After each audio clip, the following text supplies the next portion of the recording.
रेल्वेनं पनवेलहून थेट कर्जतला जाता येणार आहे। मुंबई हायकोर्टाच्या हस्तक्षेपानंतर पनवेल कर्जत रेल्वे मार्गाला ग्रीन सिग्नल मिळाला आहे। यासाठी 2 रुळ टाकले जाणार आहेत। मात्र रेल्वे रुळांमुळे नुकसान होऊ शकतं असं म्हणत खालापूरच्या एका शाळेनं कोर्टात याचिका दाखल केली आहे, त्यावर तोडगा निघाला आहे।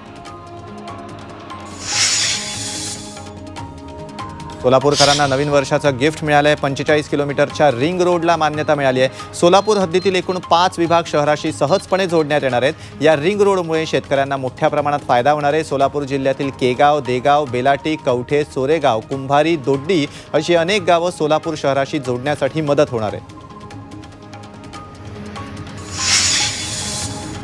मुंबई गोवा महामार्ग कामाच्या डेडलाईनला डिसेंबर 2024 पर्यंत मुदतवाढ देण्यात आली आहे। यावेळी हायकोर्टानं सरकारी चालढकल प्रवृत्तीवर ताशेरे ओढलेत। सरकारी धोरणांमुळे जनतेच्या पैशाचा अपव्यय होत असल्याचे कठोर निरीक्षण यावेळी हायकोर्टानं नोंदवलंय।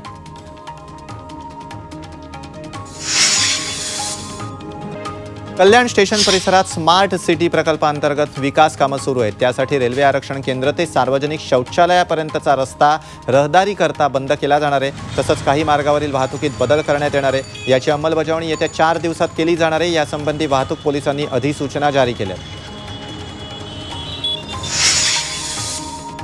10वी आणि 12वीच्या परीक्षांवर बहिष्कार टाकण्याचा इशारा महाराष्ट्र राज्य शिक्षण संस्था महामंडळानं दिलाय। प्रलंबित मागण्या पूर्ण न केल्यास बोर्डाच्या परीक्षांसाठी इमारती आणि कर्मचारी उपलब्ध करून देणार नाही अशी भूमिका महामंडळानं घेतली आहे।